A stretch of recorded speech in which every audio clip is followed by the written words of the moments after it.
And our last panelist, Daniel Mountjoy, PhD, Director of Resource Stewardship and Sustainable Conservation. Thank you. Thank you very much. We've heard a lot today. Well, first of all, I work with Sustainable Conservation, and we're a nonprofit that works together uniting people around tough resource management issues here in the state. We look for economic solutions to those resource issues that we all depend on. We've heard today a lot about the consequences of the last 4 years of the drought, and sort of putting it in economic terms, if we think of the groundwater depletion that's occurred as a draining of our bank account, essentially the reserve that we count upon for our agricultural economy, we've drained this bank account, and what I've heard many of you say is, how do we redeposit into that account, and what are some of the ways that we can refill that capacity at this point? I just came from the California Association of Water Agencies conference down in Indian Wells, and there was widespread agreement amongst the water managers from all the 500 water agencies in the state that we need to replenish the groundwater bank, that is the priority for water management in the state right now, and that replenishment is a key strategy for drought preparedness for future years. It really is the buffer. It's that place that we can draw from. With El Nino predictions this year suggesting that we're going to have a lot of runoff, this is the kind of year that we need to have the tools in place to capture those flows and get them back into the groundwater. What's been missing is an easy, affordable way to get that water back into the ground. And what I'd like to share with you today is an example demonstrated by a farmer in Assemblyman Perea's district, close to some of your districts in Fresno County at the Terra Nova Ranch, where in 2011, the last year we had high flows on the Kings River and most of the rivers in the state. Don Cameron, who sits also on the State Board of Food and Agriculture, very strong, sensible advocate for agriculture. He was able to capture off the Kings River from flood flows enough water to flood his vineyards, pistachios, alfalfa, and fallow ground, 1,000 acres, with about 6 to 12 inches of water repetitively over the course of from January all the way through till early July, taking floodwater in ways that farmers said was absolutely crazy. He's going to lose his crops. This is insanity. But he farms on very sandy soils, and he put the water on and it would soak in. He put it on again, it would soak in. And he did that on these 1,000 acres and was able to acquire 3,000 acre feet of water cumulatively on his ranch in just that 1 year. In an area of severe groundwater overdraft. Researchers at UC Davis and private consultants monitored this, evaluated it, and found that there was great potential, even more potential actually on those soils if he had had more water access, which there are in some years. And on top of that, his yields were not affected in any way. What Don basically did, I think, is a model for us to think about, is he allowed rivers to flow back out onto their floodplain and percolate back into the groundwater. We've progressively lost the opportunity to recharge our groundwater basins over actions that we've taken for more than 100 years. One of those is we've levied our rivers to protect our farmland. And we've essentially, the only recharge that can occur from those rivers is in that channel bottom. We've eliminated the vast surface area that used to be recharged by waters, other than in rice fields and a few other crops where water is taken out in larger amounts. We've also, as we heard earlier, eliminated the flood irrigation practice through our targeting on efficiency. And so we've lost that ability to take surface water off the rivers and put it on the ground and replenish the groundwater in that way. So we're really, we've effectively eliminated the ability to deposit back into the account. What we need to do is take a look at things like what Don has done. Some irrigation districts have done similar actions by purchasing land and building dedicated recharge basins, but this is a costly approach and takes farmland out of production. And there's simply not enough of these basins to capture the very peak flows that only occur every 5 to 10 or even 15 years. Currently, in the San Joaquin Valley, about a third of the water in peak flows is taken onto farmland, either onto dedicated basins or onto farms taking some water to leach salts. That leaves 2/3 of the available water that's currently not being tapped. What we know recently is that UC Davis has just published an interactive map of soils throughout the state that are conducive to high rates of infiltration. without causing damage to crops because of the coarse nature of those soils. The Almond Board has recently commissioned a map of the underlying geology under those soils to determine not only can you get it through the soil, but can you get it then into the groundwater without impermeable clay layers and where there's enough capacity to put it. And the California Water Foundation just completed a study, focus study on the Merced, Madera, and Fresno County area, taking a look at if we used just the existing irrigation canal capacity of the irrigation districts in those 3 counties to capture floodwaters when it's available, we could put 300,000 acre feet of water onto farmland or into those dedicated basins in those locations on peak years. And over time, that would offset our groundwater overdraft by 20%. And that's only taking water through existing canal capacity, only during the winter fallow months of basically December through March. Don Cameron showed you could take it over a much longer period, and if canal capacity was expanded, we could take basically another third and double the amount that is currently available to be taken onto land for recharge. We're not talking about taking down levees. What we are saying is use these existing canal systems to direct floodwater onto farmland with suitable soils, compatible crops, and in a controlled manner. We at Sustainable Conservation have been interviewing the farmers around Don Cameron on the adjacent 16,000 acres, plus farmers throughout the San Joaquin Valley that we've learned have been doing this in some degree over the years. And we're learning a lot about the ways they're able to put it on their crops without harm to those crops. We also have done some economic analysis of this, and it turns out the cost of putting water onto farmland, the cost to the farmer, because the irrigation canals are already there, is in the range of $40 to $100 per acre foot recharged, significantly lower than any of the other sort of water development concepts that are out there right now. And though that range varies based on whether they have the infrastructure in place. If they've converted to drip irrigation, they may have to put back in flood systems, and those would cost the higher amounts. In the last month, we've identified at least 25 farmers throughout the San Joaquin Valley who want to be part of a demonstration effort to show that this is possible and have their fields monitored this winter. Some of those sites will just be measuring how much water is captured through different irrigation methods. On some of those, the Almond Board is paying for crop health studies. And on others, with CDFA support and UC Davis, we're going to be measuring what happens to nitrates in the soils. And can we actually put enough water on focused fields to dilute the nitrate in the soil, the historic legacy nitrates, and have a net benefit to groundwater quality below those locations, with the idea that we take this approach not on every acre of farmland, but focus it on some acres where you can have dilution as opposed to just simply worsening the movement of nitrate to the groundwater. We're going to use the findings from these sites to develop guidance for other farmers and to provide guidance to the groundwater sustainability agencies that are looking for a portfolio of strategies to not reduce their pumping first, but to think about how do we enhance the supply first. In addition, these solutions can reduce reliance on surface water flows during drought years because that bank account will be there to draw upon. It diffuses some of the tensions between environmental flows and agricultural needs by enhancing that groundwater supply. And it also can provide flood relief to downstream communities where farmers are taking these peak flows off the rivers.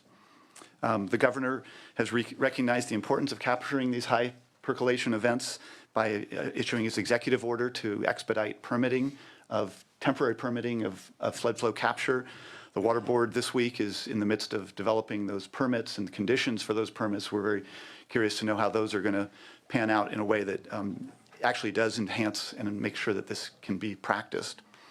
And in terms of funding needs, if these demonstrations are successful, I think there's going to be a significant need on the part of irrigation districts and water managers to enhance their conveyance capacity to capture those peak flows. And that's something that we all would benefit, both flood beneficiaries downstream, as well as the farmers and the environment. On-farm recharge is not going to solve all of our groundwater problems, but it's a significant piece of the solution. And the key thing about it is it's available now, it's very low cost, and it can be done without significant investment to achieve much greater rates of water capture than are currently being done at this point. Thank you very much. Do we have any questions from our members?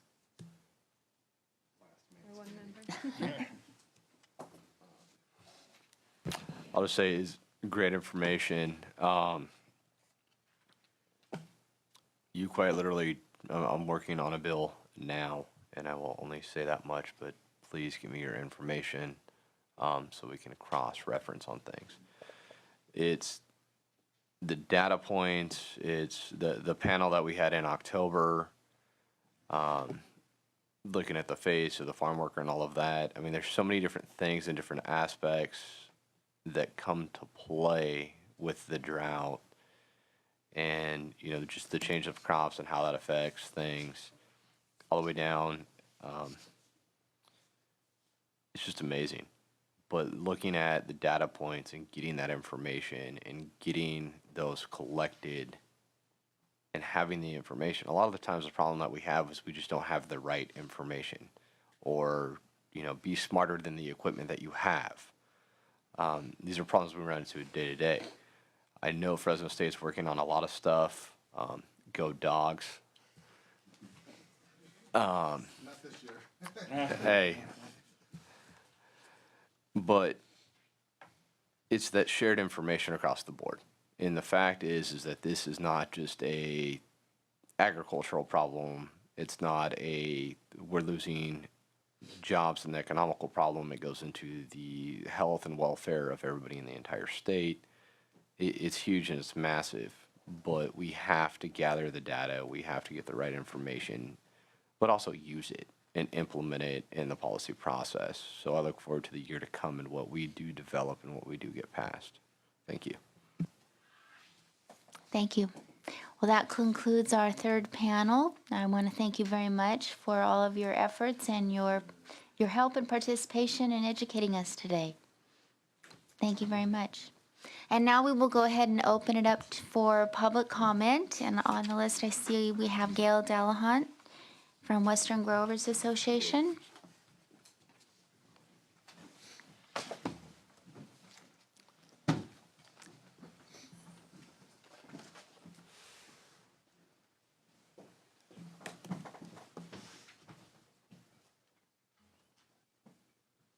Welcome. Hi, Hi.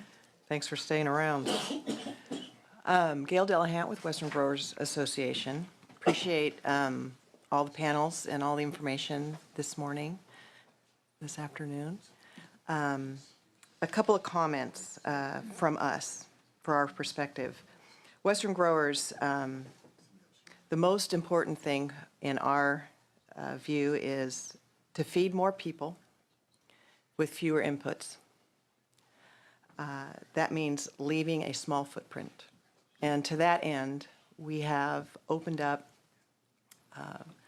the Center for Innovation and Technology in Salinas. In fact, we have a ground opening next week on the 10th. So we've actually partnered with the Silicon Valley folks and with Forbes, because it's going to take some money. But our growers are committed to working out and trying to figure out how to move forward and continue to grow food in this state. So we're committed to that, and we're willing to put up quite a bit of money to do that. We are also concerned about some of the things that were said too with regard to the drip irrigation and the technologies that we it was almost permanent crop centric. And so I'd like to take you over to the Central Coast a little bit. And we usually have about 2 crops a year over there. I'd say 90% of the growers are on drip. And that drip tape doesn't last very long because we go in and till the ground. And so the drip tape gets all messed up and it needs to be replaced. So over on the Central Coast, it's just a little bit different than the Central Valley on how we irrigate our crop over there. Very concerned about groundwater recharge. I live and breathe most of my life at the water boards, and water quality is a huge, huge issue for growers. So when we talk about flood irrigating, I know Dr. Mountjoy mentioned it a little bit, but there's a huge water quality issue when you flood irrigate because we will be regulated. We've been regulated to surface water quality, but we'll be regulated to water quality going down to the groundwater. We cannot irrigate any longer knowing that whatever's in the soil is going to reach the groundwater because of our anti-deg policy of this state. And working on that, trying to figure out how do we get past some of these regulatory barriers that we are facing and implement all these great ideas that the panelists have brought forward today. Those things concern me. The other thing that concerns me is that when we talked about how much more we produced this past year, it did cost a lot. Growers who, I got a grower that only farms about 125 acres. And so his water bill is usually around $5,000 for that 25 acres. It's a row crop. He had to pay $155,000 for his water this last year. So he did that so he wouldn't lose his crop, so he could fulfill his contract, and so he could have this contract for next year, providing it rains, because he's only on surface water and could not get groundwater. And so those costs are true. Now he's got to go to the bank. Will the bank loan him some money? We don't know. That's a big concern. The other thing is the cost of doing business with the drip and all the technologies. And even though a lot of Western Growers members and a lot of farmers who, just farmers in general, either get grants or have funded the bill themselves on all these new technologies that are available, they all cost a lot of money. And then we come to the state and I also live in the budget committee where there's a lot of fees. There's a lot of fees on agriculture last year that we have to pay just to the state agencies that for our permits and for our the benefit of growing food. The other thing that I'd like to mention is the water measurement legislation was passed last year in the drought package of the budget. So growers have to report water measurement. Maybe not, and the State Water Board is actually drafting those regulations right now, how that looks. So going forward, there will be a lot of measurement. You can't manage what you don't measure. We get that. And so I just wanted to let you know that the State Water Board is doing the regulations on that. So that's all I had to say. Thank you very much. And next we have Alicia Rockwell with Blue Diamond Growers, if she's still here. Okay, next we have Joey Aroso with Aroso Dairy and Land O'Lakes. Thank you.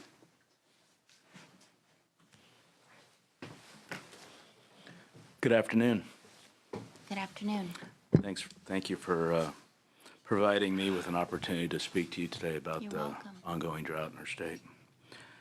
Just a little bit of history. Our family's been dairy farming here in California since 1912. Came over here from the Azores Islands, my great-grandfather. And I'm fourth generation. I have a son and a grandson, and my dad's still on the farm. So 4 generations working on the farm.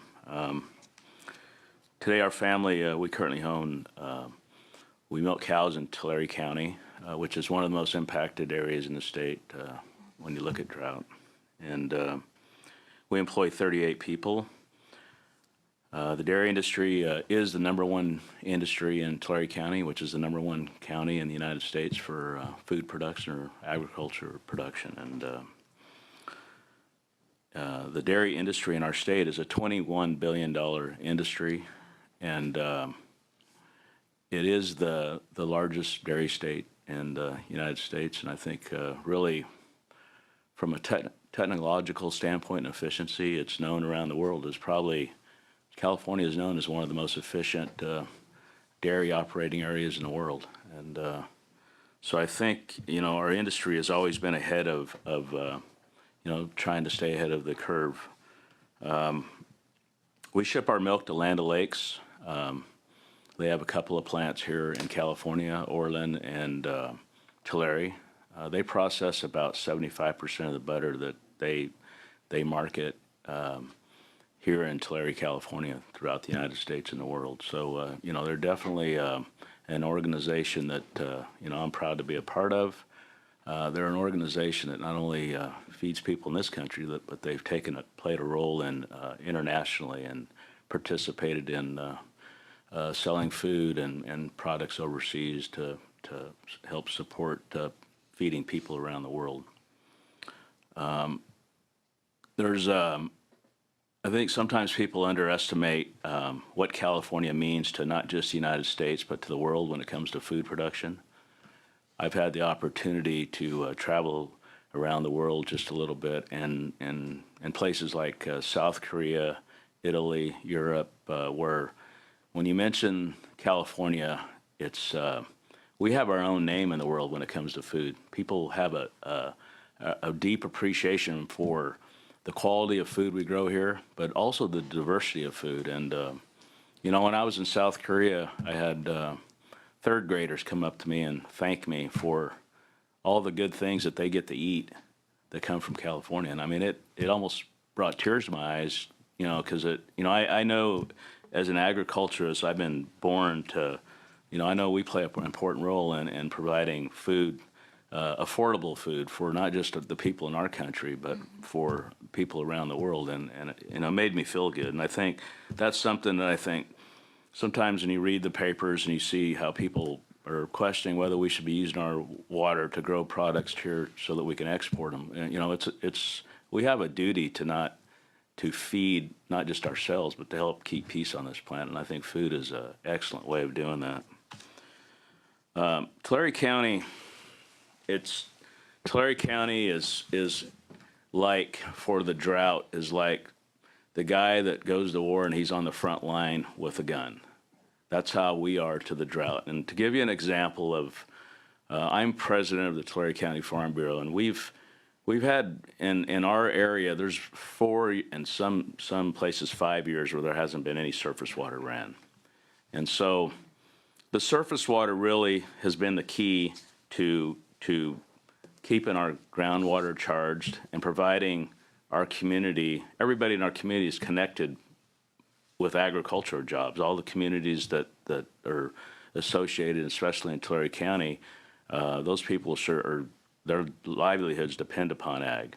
And so we went from 2 years ago where we had people that said, well, it hasn't affected me yet, and so I don't think it's that bad in our own county, to today where I think everybody really is in panic mode. I heard today that we aren't in panic mode.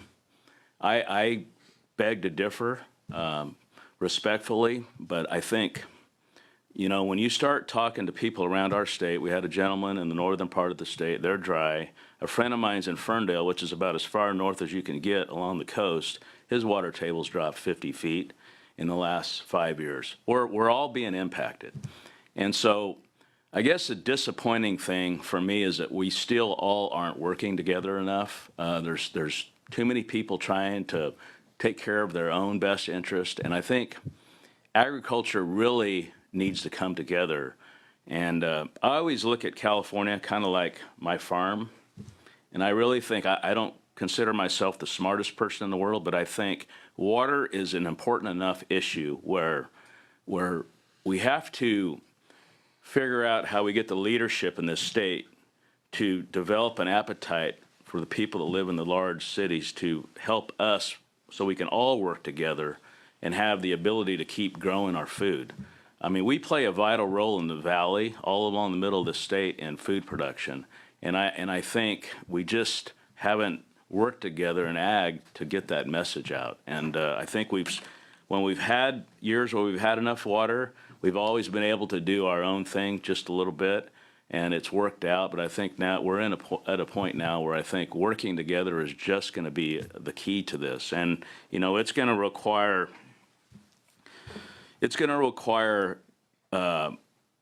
everything that's been talked about today. Really, I mean, there's everybody's had a good idea here today, but it really is going to require a combination of everything, because the key is opportunity. The key is grabbing water when there's opportunity. At some point in this state, on any given day looking forward, there is going to be a day where somebody's going to pick the phone call up and say, hey, I would love to get rid of some water today. And that's the day that we need to have the infrastructure in place to be able to move water around this place, just like everybody's figured out on our farms that we're able to move water around our farms and take care of our crops. There's a lot, people have testified today to the amount of ground that's been set aside, and it's about exactly what's going on our farm. We've left 15% to 20% the last couple of years.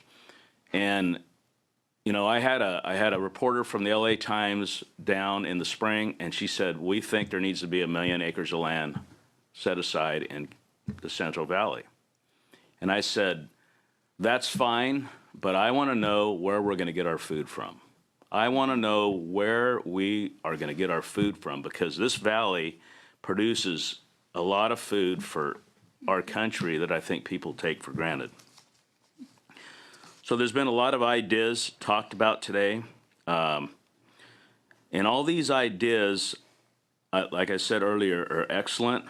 The one that resonates the most for me, 2.5 years ago, when this thing really looked serious, the Tule Basin, Tule Irrigation District, we started a working group where we started working on how we were going to try to manage our water situation locally. And because we're in an area where we're short. And one of the ways is so what we did, the first meeting we had growers looking at each other, and people tend to want to pick on each other. Well, it's your fault. It's your commodity's fault, or it's your commodity's fault. Collectively, we decided we're going to do our own trial here. So we metered up 6 of the major commodities that are grown in our basin. And we're 2 years into that project. My farm is one of the projects that's completely metered. And what we found is pretty much what was said here today. If you want to be economically viable and grow a very good crop, it just takes quite a bit of water. It doesn't matter whether you're flood irrigating, whether you're using drip, it requires water. And so one of the things that we've been grappling with is, and I think it's going to be imperative going forward, is SGMA will not work without proper infrastructure in this state to give basins like ours and other basins that are short the ability to have that, take advantage of opportunity when God does provide us with plenty of water, to be able to get water back into our areas and recharge. And one of the ideas that we've talked about, and I'm glad that it's been talked about a lot here today, was individual farmers putting in basins, soil testing and finding spots that are good for water, sinking water, using the existing structures that we have, the canal systems, to be able to bring water in when we have the opportunity and sink water into those basins. I think it's a great idea. That only works, though, with increased storage, which it was brought up today. 2 years ago, I was up at Pine Flat Dam. 3 engineers gave us the tour. I asked a question, will storage help you? The engineer said, storage would help us immensely up here, because most of these dams are here for flood control. We have no way to really take advantage of opportunity because we don't have enough, especially in the early part of the year. Okay. I apologize. Okay. I'm going to have to ask you to kind of bring it to a close. Okay, I We have will. several other speakers on the list, and we were committed to a 3-hour hearing. Okay. Again, I'll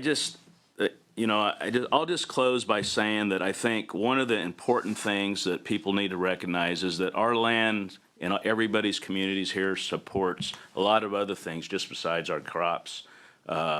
Everybody paid their taxes this month, and All of our tax bills have hospital bonds on them. They have school bonds, education bonds, and we want to support those kinds of things. But we have to have a good water infrastructure in this state so that we have the ability to be economically viable and support that. And the last thing I would say is that I think agriculture in general really needs to work together more from one end of the state to the other. That's going to be the key to this thing. Thank you. Thank you very much. Noe Paramo? Is he still here? No, he left her. Okay. I don't see him. Juanita Ontarios? Is she still here? Katarina Robinson? Is she here? Okay. Okay. I guess that brings us to a close. Thank you very much to all of the panelists, all the participants, those who participated in public comment, and this meeting is adjourned. Thank you.